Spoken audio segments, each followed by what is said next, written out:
তার একমাত্র একটা মাত্র ছেলে, উপার্জন কম।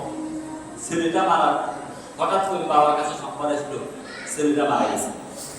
বাবা তাৎক্ষণিকভাবে উযু করে নামাজ দাঁড়িয়ে সুবহানাল্লাহ। এরকম ভাই সবার দ্বারা সম্ভব হয় না, সবার দ্বারা সম্ভব হয় না। কিন্তু অথচ আমি আপনাকে একটা কথা বলি, আপনি মানেন না মানে আপনার ছেলে যেটা গেল মরে গেলে এটা আর আসবে না। কিন্তু এখানে যদি আপনি একটু ধৈর্যের পরিচয় দিতে পারেন ভাই, আপনি জানেন দুদিন আগে আমি কাঁদতে কাঁদতে যেখানে একটা ব্লাড হয়ে যায় আমি নিজেও মরে যাই, কিন্তু আমার ছেলে কিন্তু রিটার্ন আসবে না। কারণ যারা একবার মারা যায় তারা দ্বিতীয়বার কি আসে না। আমার কথা বলতে একটা কথা মাইন্ড করিয়ে থাকে, যারা আবার আপনারা তো উল্টো বুঝুন। আমাদের দেশে কিন্তু যদি আল্লাহ নবীরা কোনো নবীরা শুনতে পারে না, বাংলাদেশে কিছু কিছু ফিল কুতুবেরা পারে। নাউজুবিল্লাহ। আমরা আবার কুতুবে আপনি এটা কি করবেন? আমি আপনাদেরকে আমাদের বাংলাদেশের একটা নামকরা একটা ফিরের দল আছে। এই দেখো এই একটা বইয়ের নাম আছে বেদে মারে আছে ভেবে না আরে বুঝিনি। তো সেখানে ও ফিরের একটা মুরিদের জাম দিচ্ছে, যাই দেখেছে একটা মহিলা কাঁদতেছে। কয়েছে কেন কাঁদে? কয়েছে আমি কাঁদতেছি আমার স্বামী মারা গেছে, সব মারা গেছে, এই ছোট্ট নাতিকা 8 বছর দিয়ে ইগা এলাকাতে টুকটাক কিছু টোপাই টাকায় আমি বিক্রি করি, এই আমার অসহায় চালায় যে দেখেন না এই। তারপরে আমি আমার এই নাতিকা মারা গেছে। ওই কি করে জানেন বিদ্যুৎ আসলে নাউজুবিল্লাহ সুবহান আল্লাহ, আল্লাহ রাখবে নাউজুবিল্লাহ। আল্লাহর কসম করে বলে বেদে আরবের ভিতরে লেখা আল্লাহর আন্দাজ নাই। ওই যে আল্লাহর আন্দাজ নাই, আন্দাজ নাই। আল্লাহ কি নাই? আন্দাজ নাই। আন্দাজ নাই। তারপরে কি বলছে? এরপরে সে বলে অবশেষে সে আল্লাহর সাথে ঠিক আছে আপনি কাঁদবেন না, আমি এটা ব্যবস্থা করতেছি। অনেক সে আল্লাহর কাছে দেখ আমরা শুরু করছি আল্লাহ কিন্তু চায় না, তার মতো জোর করি তার মতো ভুল সিনাই আনি ওই নাতিনি যে দিতে পেরেছে। আর আন্তরাতে এটা হুনার সুবহানাল্লাহকে বিরোধ করে একটা সুবহানাল্লাহ দিয়ে দিল আর মনে করলো যে ভাই এত বড় কাম করে দিল। সম্ভব? নাউজুবিল্লাহ। এই জাতীয় তারা মুশরিক, বেঈমান, কাফের এগুলো সব। এগুলো হলো মানুষকে ধোঁকা দেওয়া, মানুষকে প্রতারিত করা। তাই আল্লাহ বলতেছে আর যদি নাকি আপনি অবশ্যই সাবিরিন আল্লাযীনা ইযা আসাবাতহুম মুসিবা, আপনি যদি কোনো বিপদে পড়েন তখন আপনি বলবেন আল্লাহ বলতেছে ইন্না লিল্লাহি ওয়া ইন্না ইলাইহি রাজিউন। যদি এটা করতে পারে, কথাটা ভালো করে দাও, যদি কি করতে কোনটা ধৈর্য ধারণ করতে পারে, রেজাল্ট কি জানেন? ওই যে বলছি যে 3টা আমল মিজানের পাল্লায় রাখা হয় না, তো 2 নম্বর এটা আপনি যদি এটাকে জেল করে পালা বসিত বিপদ আপদে যদি আপনি ধৈর্য ধারণ করতে পারেন তাহলে আল্লাহ সুবহানাহু ওয়া তাআলা আপনার ধৈর্য ধারণের সওয়াব মিজানের পাল্লায় রাখবেন না, এটা এক্সট্রা রেখে দিবেন, এটা থেকে যাবে এবং এটার কোনো সওয়াবের কোনো শেষ নাই, যার কারণে এত বেশি সওয়াব, যার কারণে এটা আল্লাহ মিজানের পাল্লায় রাখবেন। কারণ মিজানের পাল্লার মধ্যে আপনার আমল ওজন করতে গেলে হিসাবের মধ্যে একটা নির্দিষ্ট পরিমাণ থাকতে হবে, এটার কোনো নির্দিষ্ট পরিমাণ নাই। তাহলে আমি বলছি যে 3টা কাজে এগুলি কি মিজানের পাল্লায় রাখা হবে না। 1 নম্বর কি সিয়াম। সিয়াম, নফল সিয়াম পালন করে মিজানের পাল্লায় এটা সওয়াব রাখা হবে না। আল্লাহ বলেছে আমি নিজে দিব, আর বলে আমি নিজেই এটা বুঝিনা। 2 নাম্বার হলো ধৈর্য। কিন্তু এই ভিতরে আমার আত্মমধ্যে আসেনি, আছে কথা কান্নাকে আসেনি, আছে। আরে আল্লাহ তোমার মাল নষ্ট হয়ে গেছে, আর নাও করে সিল্লে মিলে আপনি বলার ছেলে মারা গেছে, আই হে আমার একমাত্র ছেলে, আমার এখন কে চালাইবো? কিন্তু সালাম মালিক কি? আল্লাহ।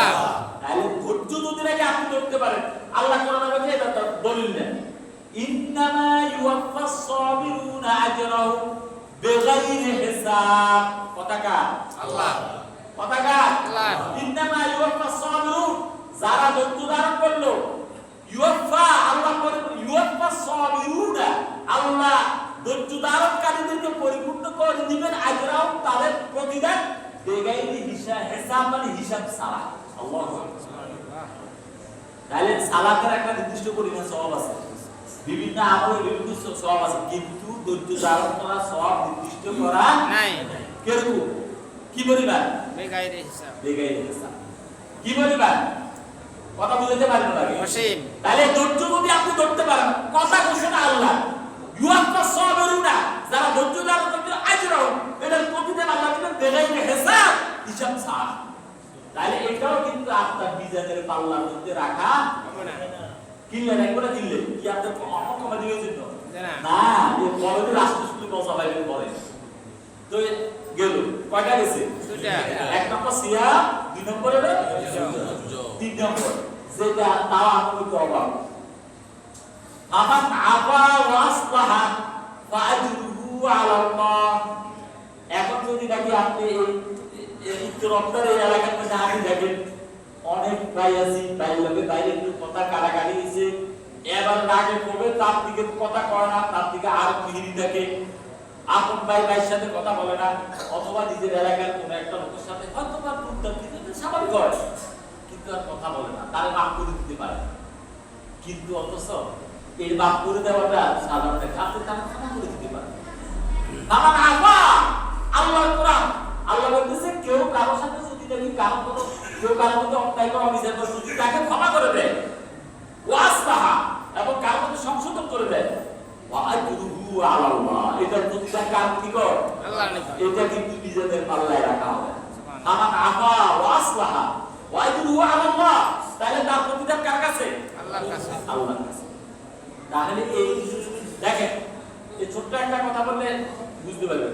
রাসূল সাল্লাল্লাহু আলাইহি ওয়াসাল্লাম একবার, আমি আরো বলছি আপনাদের আজকে এইটার সাথে প্রাসঙ্গিক বিধান না বলে পারতেছি না, বলতেছে কয় একটু পরে এখানে একদম প্রকাশী বলতে লোকটা যায় না, আল্লাহ নবী সাহাবীদেরকে নিয়ে বসে আছে, বলতেছে একটু পরে এখানে একটা লোক ছিল, লোকটা কি? জান্নাত। জান্নাত। কথাটা কি সোজা মোজা রাখে অত্যন্ত জটিল একটা কথা। আছে জটিল। এই একটা কঠিন। সাহাবারা তো সবাই আমল করে কি জন্য? জান্নাত পাওয়ার আশায়। তারা এত আল্লাহ বলছে রাদিয়াল্লাহু আনহু ওয়া রাদওয়ান, আল্লাহ তাদের প্রতি সন্তুষ্ট, তারাও আল্লাহর প্রতি সন্তুষ্ট, এবং সত্ত্বেও তারা নেক আমল করতে করতে পেরেশান হয়ে যেতেন।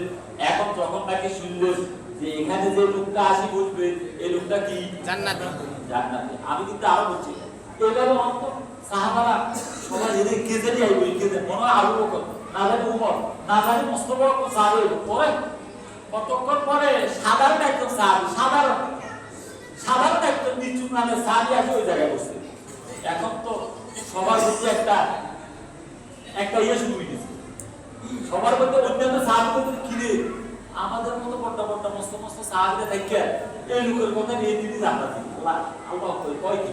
আচ্ছা, আরেকটা উদ্দেশ্যে আল্লাহ নবী বললেন যে এই জায়গায় একটু পরে একটা লোক আসবে করতে যাবে, ওরা দেখা যায় যে ওই লোকটা কিন্তু কিচ্ছু জানে না, যে লোকটা যে জায়গায় বসে এ কিন্তু কিছু কি জানে না।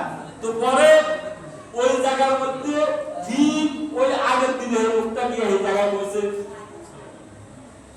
মুখিয়া কি সাধারণ না ডেঞ্জারাস? কোন গুরুত্বপূর্ণ লোক নয়। আল্লাহু আকবার। তো আচ্ছা, তো অন্ত সাহাবীদের মনে হয় এই মারাত্মক কথাবার্তা না, আমরা এত আমল করি, রাসূলের এত সওয়াবের কাজ করি, ওরা কয় বলে এই লোক জান্নাতে। এখন তো সবাই এই দিকে কি করে এটার আমল করে।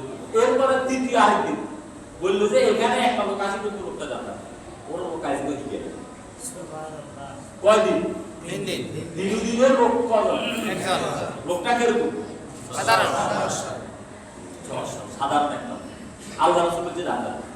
এখন তো সাহাবীদের মধ্যে যারা জান্নাতের প্রতিযোগিতা করেন তারা বলে যে কোনো কথা নাই, একজন সাহাবী তিনি বলে যে আমি এটার কামকে চুরি করে দেখতে হইবে যে কি কাজ করে, যার কারণে আল্লাহ রাসূলকে জান্নাতে বলেছে। পরে এখন কেমনে দেখবো, ওই রে আমার মনে হয় এই ফোনের একদম ঘুমায় না, রাতে কি ঘুমায় না, সারা রাত আল্লাহর ইবাদত করে, কান্দাকাটি করে, কি জানি আমল করে। তখন এই লোকটা এক গাড়ি সুন্দর করে আসি, সূর্যের হাতে আসি বাইরে দিয়ে বলতো ভাই আমি তো একটু টেকে যাচ্ছি, আজকে আমাদের বাড়ি মেহমান হতে চাই। আলহামদুলিল্লাহ আল্লাহ মাশাআল্লাহ, তারা মেহমানদারি করলো, এতে রাত্রে ঘুমাইছে, কিন্তু তার খেয়াল এই লোক শুনছে, তার খেয়াল ঘুমায় না। দেখুন যে লোকটা কি করে দেখতে, কারণ আল্লাহ নবী তিনবার তাকে জান্নাতি বলছে, তার লোকটা খায়। তো এখন দেখেন যে ওর লোকটা রাতের খাবার দাবার খাইয়ে সুন্দর মতো শুয়েছে, মনে মনে করে শেষ রাতের দিকে বাইরে ঢুকবে, এরকম কিন্তু ওই যে খোঁজ করতে আছে সে কিন্তু কি করে না, ঘুমায় না। সে কি করে না, ঘুমায় না। এখন দেখে যে ওই রাতও কোনো কাম নাই, ফজরের আজান দিছে, লোকটা উঠছে, কুড়ি মসজিদে চলে গেছে। এখন তো এই লোকটা হতাশ, যেতে সেক্টরতে আছে কি এটার আশা ছিল যে কি ধরনের কামজারি করবো, কত কামজারি করবো, কত রকমের ডেঞ্জারাস জানে আমল করবো, এগুলিতে দেখবো, কিন্তু কিছু তো দেখতে পারলো না। এইভাবে 3 দিন ট্রাই করছে। কয়দিন? 3 দিন। 3 দিন ট্রাই করছে, 3 দিন একই অবস্থা।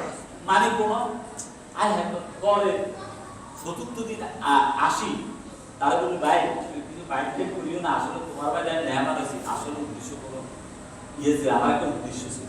আমি তোমার একটা কথা জিজ্ঞাসা করি ভাই, তুমি কি জানো আল্লাহর নবী তিন জায়গায় বলছে যে এখানে একটা লোক আসি বলবে লোকটা জান্নাতি, সেই লোকটা তুমি ছিলে। তুমি কি এমন কাজ করো যে আল্লাহ সুবহানাহু ওয়া তাআলা তোমার নবী আসি তোমার জান্নাতের সুসংবাদ দিয়ে গেছে? ঘটনা তাই কথাটা ভালো করে খেয়াল করতে। এখন এই লোকটা বলে কি জানেননি, কয় ওরে ভাই আমার কোনো ঠিকঠাক মানে এমন কোনো গুরুত্বপূর্ণ আমল নাই, আমি জোর দিয়ে তো বড় ধরনের কোনো কাম করি না, আমার কোনো কাজ না, আমি 5 ওয়াক্ত সালাত যথারীতি আদায় করি, তারপরে জামাতের সাথে আদায় করি, বিভিন্ন যা কাজ টুকটাক করি। তবে আমি একটা কাজ করি, প্রত্যেকদিন রাত্রে যখন শুইতে যাই তখন আমি আল্লাহকে লক্ষ্য করি একটা কথা বলি। তো কি বলি? আমি আল্লাহকে বলি রব্বুল আলামিন এই এলাকায় যতজনের লোক আমার যা হয়েছে আমি কাউকে সবাইকে আমি মাফ করে দিয়েছি, আপনি আরো মাফ করে দেন। আমার আহ্বান অবস্থা যে ক্ষমা করে দিতে পারে, এই ক্ষমা করে দিও ফাইকুদু আল্লাহ, এই ক্ষমা করে দেওয়ার গুণ যাদের আছে আল্লাহ বলে এটার প্রতিদান আল্লাহর কাছে নির্ধারণ করা। তাহলে এটাও কি নিজেদের পাল্লায় রাখা হবে না? কথা বুঝতে পারছেন? মানে এগুলি জানা দরকার আছে না?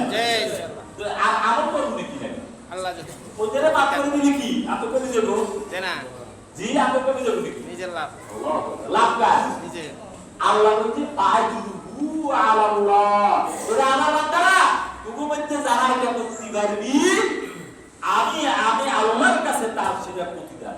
এবারে শুনুন লাস্ট দিন মজার কথাটা, কিয়ামতের ময়দানে এই জাতীয় তিনটা কাজ যারা করতে পারে তারা যদি নাকি অন্যের কোনো হক যদি কোনো কারণে অন্যায়ভাবে বা কোনো কারণবশত অজানাতে নষ্ট হয়ে গেছে, পরকালে আসে তার সামনে দাঁড়াইছে যে আপনি আমার হক দিবেন, আল্লাহ তখন বলবেন এই লোকগুলির কারা কারা হক দাবিদার চাই লোক কি লোক ভাই আমার কাছে চাইও। মানে আপনি সিয়াম পালনকারী যদি হন, তারপরে ধৈর্য ধারণকারী যদি হন, 3 নম্বর যদি আপনি অন্যকে ক্ষমা করে দিতে পারেন, তাহলে কিয়ামতের ময়দানে আপনি যদি কোনো কারো দেনা পানা থাকে এটা পরিশোধ করবে স্বয়ং আল্লাহ নিজে। আল্লাহ নিজে সব পরিশোধ করবে, কারণ যেহেতু ওই তিনটা সবটা আপনারা আল্লাহকে জান্নাত দিতে, তো আর আরেকটা দেনা রাখতে আপনারা জান্নাত দিব কেন? তো আল্লাহ নিজে তো পাইছে, তার তোমার কত টাকা নষ্ট হয়েছে, তখন 10 টাকা যদি তোমার খাইয়ে না ধরো 10 লাখ টাকা দিয়ে দিলাম, আমি বুঝার করতে বলছি। তাহলে এই তিনটা কাজ ফায়দা আছে না নাই? আছে। এখানে আজকে অনুরোধ করবো ভাইদের সাথে যাদের কষ্ট আছে মাফ করতে